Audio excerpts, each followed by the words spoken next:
Bonjour à tous, je suis très content d'encore pouvoir produire une vidéo pour vous avec cet enseignement que nous traversons qui est le thème du sang, voir le sang comme Dieu le voit. Amen, car c'est Dieu qui a déterminé le vrai sens des choses. Et là, le thème que nous traversons, c'est le sang. C'est le sang, parce que Dieu fait alliance au travers du sang. Et nous allons continuer avec ce thème. Alors, dans le sang, il y a plusieurs thèmes que j'avais évoqués dans la vidéo précédente et je vais vous le montrer ici sur cette dia. Le sang de Christ. Nous concentrons sur le sang de Christ car Jésus lui-même, après sa résurrection, est venu et resté avec les apôtres pendant 40 jours et il les a enseignés sur tout ce qui le concernait, lui, Jésus-Christ, le Fils de Dieu, a enseigné les apôtres et les disciples sur tout ce qui le concernait dans la Torah et les prophètes. Et Christ est la clé de compréhension. Christ est celui qui nous permet de comprendre les Écritures, car les Écritures rendent témoignage de lui. Et là, nous voyons sur cette dia le sang de Christ. 1. Le sang de Christ, Jésus, coule à la circoncision. J'ai d'abord commencé par la circoncision, parce que la circoncision est une alliance que Dieu a donnée. Et la circoncision, donc, est l'alliance. En Actes, chapitre 7, le verset 8, puis Dieu donna à Abraham l'alliance de la circoncision. Et ainsi, Abraham, ayant engendré Isaac, le circoncis le 8e jour. Isaac engendra et circoncis Jacob, et Jacob les 12 patriarches. Donc, on voit que cette alliance de la circoncision a été donnée à Abraham. Abraham a eu dans sa chair un signe d'une alliance qui a été faite avec Dieu. Ça veut dire que quand vous faites une alliance, vous êtes en accord l'un et l'autre. Ça veut dire qu'Abraham comprenait les termes de cette alliance. Et Dieu lui a déterminé les termes de cette alliance aussi. Donc ils ont marché dans un commun accord. Et le signe de cette alliance était inscrit dans la chair d'Abraham. Et Abraham a circoncis son fils Isaac le 8e jour. Et ainsi, depuis Abraham, de génération en génération, tout mâle, le 8e jour, était circoncis. Et avait dans sa chair le signe que son père et son arrière-arrière-grand-père, et ainsi de suite, tous savaient que Abraham avait une révélation et marchait avec Dieu. Et chaque enfant qui grandissait comprenait que tout juif mâle portait en lui le signe de cette alliance. Ça veut dire que Dieu avait parlé à Abraham et Abraham s'était entretenu avec Dieu. Et ils marchaient ensemble. Pour quel but ils marchaient ensemble? C'était pour que Israël existe. Alors comprenons ce qu'est Israël. Israël est un véhicule qui a traversé les générations et les âges pour que Christ sorte de la descendance d'Abraham, d'Isaac, de Jacob, d'Isaïe, jusqu'à David et à Marie. Pour qu'il y ait sur terre un véhicule qui permette l'incarnation de Christ. Et vous voyez, cette alliance était inscrite dans la chair de tout homme et de tout nouveau-né né le 8e jour. Seconde dia. Donc la circoncision et alliance ne font qu'un. Romains 2, 29. Donc c'est dans le Nouveau Testament, il dit, mais les Juifs, c'est celui qui l'est intérieurement. Et la circoncision, c'est celle du cœur, selon l'esprit, et non selon la lettre. La louange de ce juif ne vient pas des hommes, mais de Dieu. Ça veut dire que Dieu a commencé dans sa pédagogie avec Israël. J'ai dit, je mets un signe dans votre chair, dans votre corps, que les hommes portent, mais ce signe. Il faut comprendre que le juif, c'est celui qui a cette circoncision du cœur. La circoncision, c'est quoi? C'est un morceau de chair du prépuce qui est coupé. De même, cela est fait sur un organe intime. Mais qu'est-ce qui est plus intime que notre propre cœur? Et si vous voyez, l'organe sexuel de l'homme, c'est ce qui permet de rencontrer la femme et de communier avec la femme par la sexualité. Donc ça montre bien que Dieu veut que cette intimité de notre cœur, qu'il y ait une circoncision du cœur qui soit opérée, c'est-à-dire une séparation, une perte. Que devons-nous perdre? Le péché, le mal. Et accepter de se couper de ce qui est le fardeau des péchés, le fardeau du péché que nous portons sur nos consciences. Dieu veut que nous nous en séparions. Et il dit, donc je relis, mais le juif, c'est celui qui l'est intérieurement. Donc être juif, celui qui marche avec Dieu, c'est d'abord une disposition de cœur. Mais avant que ça devienne une disposition de cœur, c'était un rituel qui était fait dans la chair. Certains l'ont porté comme un signe, d'autres l'ont porté comme un signe, mais aussi comme une disposition du cœur, car ils en comprenaient le sens, car ils avaient cette alliance dans la chair et dans le cœur. Certains ne l'ont que dans la chair et pas dans le cœur. Et cela ne suffit pas. Donc la vraie circoncision, c'est celle du cœur. Colossiens chapitre 2 verset 11 nous dit « Et c'est en lui que vous avez été circoncis d'une circoncision que la main n'a pas faite, mais de la circoncision de Christ qui consiste dans le dépouillement du corps de la chair. » C'est très profond. Donc Dieu a une pédagogie. C'est comme si vous faisiez un zoom sur une carte et que vous arriviez avec ce zoom, vous compreniez, vous voyez les contours et puis vous voyez les détails et puis vous voyez la chose plus précisément. Et qu'est-ce qu'il veut nous dire ici? C'est Paul qui a écrit cette lettre et nous dit que nous avons été faits d'une circoncision qui n'est pas faite de main d'homme. C'est la circoncision de Christ. C'est une opération que Christ opère dans le cœur de l'homme, qui l'amène à se dépouiller des mauvais penchants de sa chair et ne plus marcher comme un homme psychique qui est enfermé dans ses pensées, mais qui s'ouvre à Dieu et à l'Esprit de Dieu pour ne plus marcher avec les pensées d'homme, mais pouvoir s'ouvrir à une dimension nouvelle. Et cette dimension nouvelle, c'est à recevoir les pensées de Dieu, recevoir le cœur de Dieu pour marcher comme Dieu est avec Dieu et étant ainsi délivré du péché. Parce que marcher dans une vie de péché, c'est marcher dans un système de pensée et de valeurs. Christ vient ouvrir nos cœurs et mettre une opération, une incision où il coupe entre la chair et l'esprit. Cette circoncision de Christ va séparer ce qui est esprit, ce qui est charnel. C'est une expérience intérieure que nous vivons. Le jour où nous nous repentons de nos péchés, le jour où nous faisons le renoncement aux œuvres mortes que nous avons commises, et que nous humilions devant Dieu, et que nous faisons de Jésus notre Seigneur, notre Dieu, et que nous recevons le pardon de nos péchés, à ce moment, le Saint-Esprit vient dans notre cœur, et il opère la justification, parce que nous avons eu foi dans l'œuvre de la croix et du sang. Et dès lors, une opération, une circoncision qui n'est pas faite de la main d'homme, mais de la main de Dieu, de la main de Christ, nous permet de discerner, voici ça je reconnais, c'est mon être psychique qui agit, et ici c'est mon esprit qui est en communion avec l'Esprit de Dieu. C'est une expérience que nous vivons. Et c'est en lui, donc en Christ, c'est cette position. Donc le sang de Christ nous donne une position.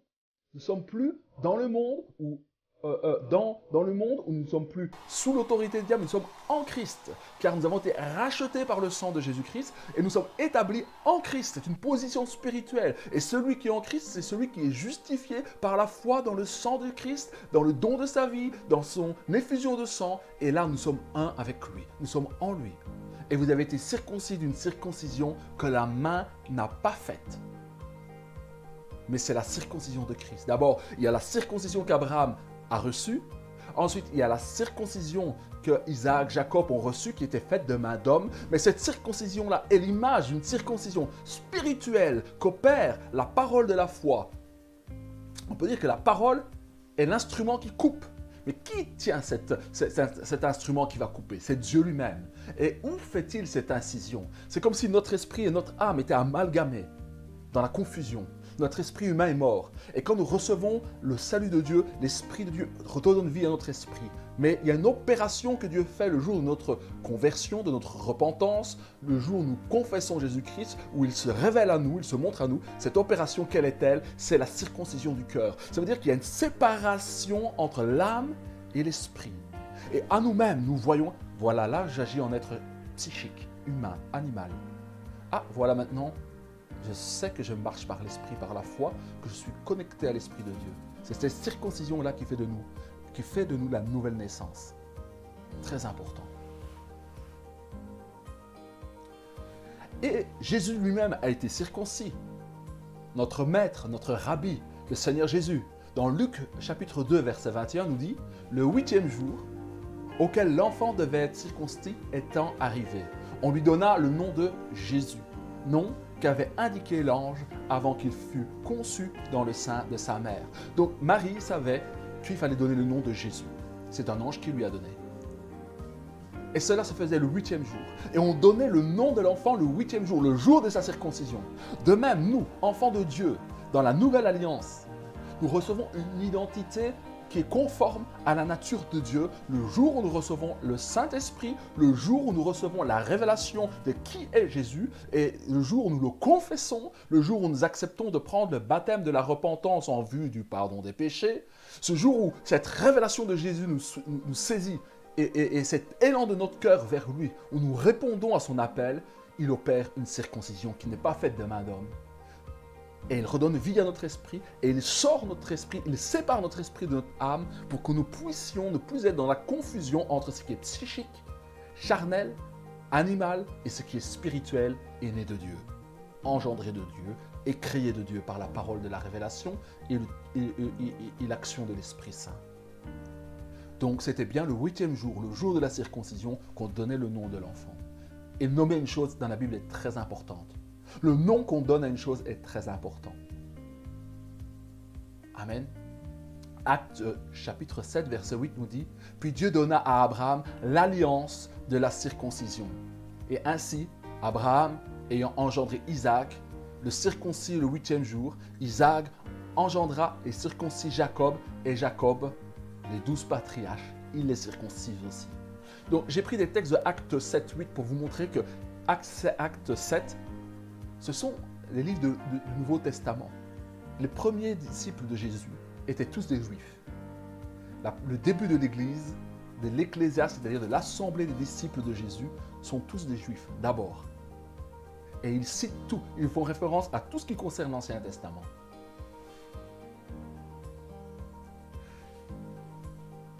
Le sang de l'Alliance.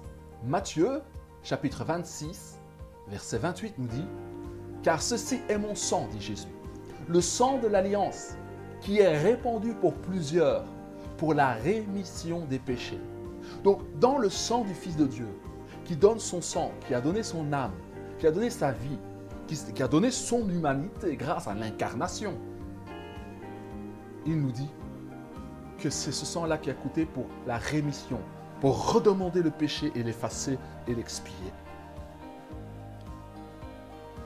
Et là, en Marc, chapitre 14, verset 24, nous dit « Et il leur dit, ceci est mon sang, le sang de l'Alliance qui est répandu pour plusieurs. » Donc, même la Sainte Seine que Jésus a donnée, que nous devons reproduire à chaque fois que nous voyons cette Sainte Seine où il y a le pain et il y a le vin, sont des symboles pour nous rappeler, pour nous reconnecter, pour que nous réalisions que le sang de l'Alliance de Jésus-Christ a coulé. Chaque fois que nous faisons la Sainte Seine et que nous rompons le pain, nous montrons que le corps de Christ a été déchiré et que le voile est déchiré pour nous donner un accès au Père à travers son corps meurtri et que son sang a coulé, son âme, sa vie humaine, son humanité a été donnée et que le signe du sang qui crie plus fort que le sang d'Abel crie miséricorde et qu'il a été répandu pour plusieurs, pour beaucoup.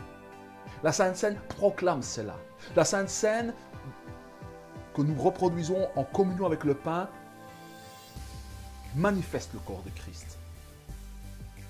C'est un autre domaine de parler de la Sainte Seine, mais ce n'est pas pour rien que ce thème a été donné, que cette Sainte Seine a été donnée et que nous devons la reproduire parce qu'elle parle.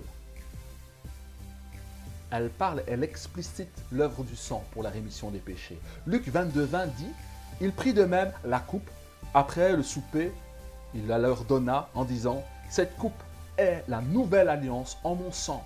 L'ancienne alliance était faite dans la chair, par la circoncision. Elle était l'ombre des choses à venir. Maintenant, l'expression en est parfaite et complète. Christ dit, c'est maintenant, c'est mon sang, c'est moi qui suis votre circoncision. C'est moi qui vais te couper du Père et séparer du Père pour que vous rentrez dans cette alliance. Parce que la circoncision, le principe, c'est quoi? C'est un silex qui était pris, on coupe une partie. Jésus-Christ, d'ailleurs, a été crucifié où? En dehors d'Israël, en dehors de la ville. Un peu à l'extérieur de la ville. Il a été retranché d'Israël, coupé d'Israël, pour que nous soyons greffés, unis à Israël et à son espérance. Voilà l'œuvre de Dieu. Voilà la puissance du sang de la croix de Jésus-Christ. Son effusion de sang est la chose très importante. Bien sûr, tout cela est compris dans sa mort, parce qu'il n'y a pas de mort si on ne donne pas sa vie. Comment savons-nous que sa vie est donnée? C'est que son sang a coulé. C'est le signe, très important. Car le sang n'est pas seulement un objet. Le sang est la manifestation physique de la réalité immatérielle de l'âme, de la vie humaine, qu'il a donnée. Il prit de même la coupe après le souper. Il leur donna en disant, cette coupe est la nouvelle alliance en mon sang qui est répandu pour vous. J'ai une alliance dans le sang de Jésus-Christ. J'ai une alliance qui a été faite dans le sang de Jésus-Christ. C'est cela ma force. Cette alliance est là pour la rémission de mes péchés. Je sais que je suis justifié parce que le sang a coulé, le sang du Fils de Dieu, le sang pur, sans tache, sans fraude, a été répandu pour moi, pour que je sois déclaré juste devant Dieu. Voilà. Alors, j'ai un bonus pour vous. Je vous expliquerai comment procède cette façon d'étudier la parole de Dieu. Il y a plusieurs façons d'étudier la parole de Dieu. Il y a plusieurs manières d'exploiter les textes. Hein? Alors maintenant, il y a l'herméneutique qui est en fait la sagesse européenne, la sagesse théologique, la sagesse de ce monde. Mais il y a une autre manière. Et je ferai un enseignement sur comment étudier la parole de Dieu. Alors, il y a ce que la parole de Dieu ne dit pas ou qu'elle dit de manière implicite. Si vous comprenez ses préceptes, sa façon de raisonner, sa façon de comprendre les choses, vous pouvez appliquer le regard biblique, le regard de Dieu sur une réalité. Et exploiter ce fait pour en retirer du sens, pour pouvoir comprendre les choses avec une nouvelle manière de l'aborder, avec un regard biblique. Alors je me suis posé une question. Pourquoi seulement l'homme au masculin porte l'alliance et a le signe de la circoncision?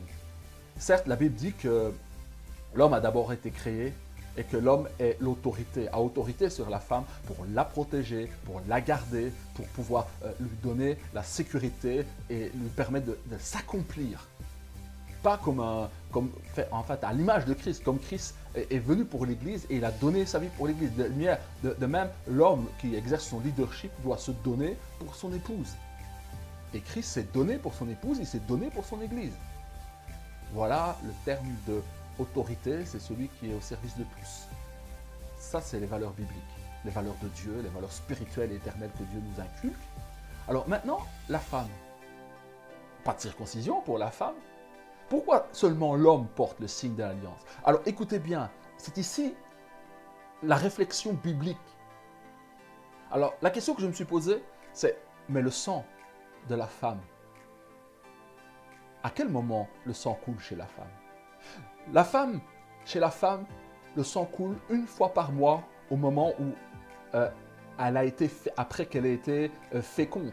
Le sang coule et cet ovule qui devait servir à donner la vie est expulsé. Donc le sang, quand il coule, qu'est-ce qu'il veut dire? Ça veut dire qu'à un moment donné, il y avait la vie qui était là potentielle. En potentiel. Ça veut dire qu'au moment où l'ovule était là, si cet ovule était fécondé, la vie allait venir. Donc la femme portait déjà un signe d'une alliance. Et cette alliance qui est dans la femme, c'était quoi? C'est l'alliance pour dire que la vie est disponible. La vie existe. Donc si vous comprenez le sang, si vous voyez du sang qui est là, ça veut dire qu'il y a une alliance qui est là. Ça veut dire qu'il y a la vie qui était là. Ça veut dire qu'il y avait une âme qui pouvait être là. Parce qu'il est dit dans les Écritures qu'on ne peut pas manger une bête, un animal avec son sang, car c'est manger son âme. Alors, Vous savez que quand un enfant grandit dans le ventre maternel, il y a deux sangs dans ce corps. Le sang de la mère et le sang de l'enfant. Le sang de l'enfant et le sang de la mère ne peuvent pas se mélanger, ne se mélangent pas. Parce qu'il y a la barrière placentaire qui est là. Vous savez que l'enfant, quand il naît, il y a un cordon ombilical qu'il faut couper pour qu'il se déconnecte de sa mère qui le nourrissait. Vous savez que dans ce cordon ombilical, il y a 3 canaux. Un canot qui apporte de l'oxygène, un autre canot qui fait sortir l'air, une fois que l'air a été consommé, il produit un gaz, et il renvoie l'air impur sous forme de gaz pour aller dans le placenta et refaire un transfert, rejeter le dioxyde et reprendre de l'oxygène. Et il y a un mouvement qui se fait comme ça entre 2 veines, une qui va dans un sens, qui descend vers l'enfant, et une autre qui monte. Et il y a encore un autre canot au milieu qui apporte la nourriture à l'enfant. 3 canaux. Ce n'est pas un hasard. Donc la femme aussi portait un signe de l'alliance. Mais elle, ce n'est pas le même type d'alliance. C'est une alliance pour donner la vie. Tandis que l'homme, lui, il devait prendre volontairement le signe de cette alliance pour faire une alliance avec Dieu. Mais la femme la possédait déjà. Car la femme enfante des fils et des filles pour Dieu le Père. Et par extension, donner naissance au Messie pour le faire venir. Voilà ce thème où je vous ai parlé du sang de Jésus-Christ, la circoncision qui est aussi une alliance. Donc nous tous qui sommes disciples de Jésus-Christ, nous avons une alliance. Vous savez, l'alliance c'est très très fort. C'est un contrat que vous avez signé avec Dieu. Et ce contrat est scellé dans le sang de Jésus-Christ. Il n'y a pas plus puissant que cette alliance qui est faite dans la foi et dans la connaissance de la vérité sur le sang de Christ. Donc Jésus-Christ, quand il est né, il était dans le ventre maternel. Il est sorti du ventre maternel. Marie n'avait jamais été touchée par un homme. Marie a perdu sa virginité au moment de la naissance. Vous savez, Jésus-Christ est venu du monde spirituel dans ce monde-ci. Et vous savez que dans le lieu très saint, en Israël, il y avait le lieu très saint, le lieu saint et les parvis. Et entre le lieu très saint et le lieu saint, il y avait un voile. Et la Bible dit que le corps de l'homme et de la femme sont un temple. Christ est né où? Il s'est incarné où? Dans un temple, dans le corps de Marie, dans le lieu très saint, dans la matrice, dans le lieu secret, caché. Quand il est arrivé à terme, son sang lui a été donné, une âme lui a été donnée, de par sa mère et de la descendance de David. 2 sangs ont coexisté en Marie. Son sang à elle, hérité de David, et le sang de Jésus-Christ, où il y a un apport de Marie et puis un apport de l'Esprit de Dieu. Et Jésus, au temps marqué, est né. Il a déchiré le voile, on lui a coupé le cordon ombilical, et il a respiré pour la première fois en tant qu'âme humaine. Christ était né au milieu des hommes. Voilà, si vous comprenez ces choses, c'est très spirituel, mais il fallait que Christ vienne de cette manière. Car notre Dieu ne peut sortir que d'un temple, car il est Dieu. Amen. C'est des choses profondes. Ça a l'air simple, mais c'est spirituellement qu'on en juge. Voici cette méditation. Donc je vous ai parlé de ces 2 choses que vous voyez sur cette dia. Le sang de Christ coule à la circoncision pour une alliance. Et le sang de Christ coule à sa naissance. Donc la naissance est quelque chose de très important. La femme est la seule qui peut porter en elle-même son sang et un sang nouveau. Car là où il y a un sang nouveau, il y a un être, une âme qui existe. Et Christ devait s'incarner. Car c'est l'incarnation qui lui permet de donner sa vie, de donner son âme, de donner son sang. Voilà le plan de Dieu pour le pardon des péchés. Si vous croyez, si vous voyez, si vous comprenez quelle est l'offrande de la vie de Jésus-Christ et que ce sang a coulé pour notre justification, la Bible dit que nous avons été rachetés à grand prix. Pourquoi à grand prix? Parce que c'est le sang du Fils de Dieu qui a été répandu. Son âme, sa vie a été donnée. Car la mort capture tout homme qui a péché. Mais Jésus-Christ est mort pour nos péchés. Il s'est chargé de nos fautes. Et il a obtenu la rémission, le pardon de nos péchés en les expiant. Ça veut dire en le prenant sur lui et en subissant le châtiment qui nous donne la paix. Il le signe pour Dieu. Aux yeux de Dieu, ce qui est important, c'est que le sang de son Fils a coulé pour le pardon des péchés. La chose est accomplie. Maintenant, c'est nous qui devons nous placer avec le même regard que de Dieu. Et nous devons dire pour nous-mêmes, chacun pour sa part, pas de manipulation, pas d'endoctrinement, mais la connaissance de la vérité et la révélation de l'Esprit de Dieu nous dit que moi, Rémi, celui qui est Dieu, mon Père, m'a révélé la valeur du sacrifice et de l'effusion du sang de Jésus-Christ. Le jour où j'ai lu les Écritures et que j'ai compris que ce sang avait coulé pour moi, il y a 2000 ans, le sang noble et royal du Fils de Dieu, du Fils de David, avait coulé une fois pour toutes à Golgotha, un sang physique, réel. J'ai compris que Dieu s'est incarné, s'est dépouillé de sa gloire, de sa puissance, de son omniscience, de son omnipotence, et est rentré dans une chair d'homme.